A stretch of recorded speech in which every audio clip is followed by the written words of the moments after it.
근데 오늘 본문을 가만히 읽어보면 왜 이 긍휼이라는 단어가 이 문맥 상황에서 볼 때 5번째로 나오는지가 조금 우리에게 주는 의미가 큽니다. 여러분, 마음이 가난하면 당연히 애통함이 온다고 그랬습니다. 애통하게 되면 애통하면서 하나님만을 바라보게 되고, 하나님만을 바라보면 하나님의 뜻에 내 인생을 걸고 싶은 마음이 생깁니다. 여러분, 하나님의 뜻, 하나님의 의를 추구하다 보면 우리 마음속에, 우리의 삶 속에 보이는 것이 하나 있습니다. 뭐냐면 하나님의 뜻이 무엇인지 선명하게 보이고요, 또 반대로 하나님의 뜻이 아닌 것이 보입니다. 하나님의 뜻은 사랑인데, 그 하나님의 뜻을 붙잡고 살아왔는데 어느 순간에 내 마음속에 사람을 미워하는 마음이 꽉 차 있더라는 것입니다. 그래서 오늘 예수님께서 이 두 가지를 같이 붙여놓은 것입니다. 의에 줄이고 목마른 자는 또한 긍휼적인 자로 살아간다는 것입니다.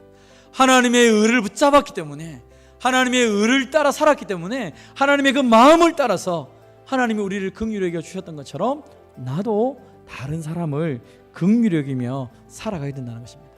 오늘도 그 십자가를 통하여 하나님을 보며 하나님께서 나를 긍휼히 여기셨다는 사실을 믿을 때에 우리가 온전한 하나님의 백성으로 살아갈 수 있다는 사실을 믿으시기를 바랍니다. 오늘 우리도 주님 앞에 나아갈 때에 어떤 모습으로 나아가며 우리가 어떻게 주님께 은혜를 받았습니까?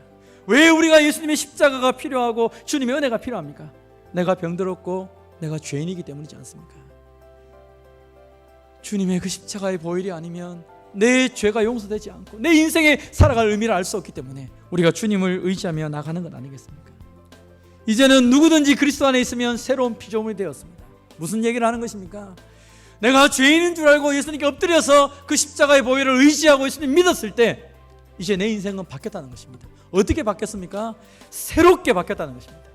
나 자신을 그렇게 여긴다는 것은 내가 보배롭고 존귀하고 사랑덩어리라면 마땅히 그것을 표현하며 살아가는 것이죠.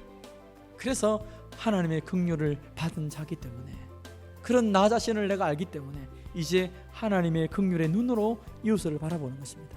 여러분, 하나님이 나를 위해서, 예수님이 나를 위해서 어떤 긍휼을 베풀어 주셨고 그래서 내가 어떤 존재가 된지를 알았다면 이제는 우리가 다른 사람을 바라볼 때 그 하나님의 사랑의 눈으로 보는 것입니다.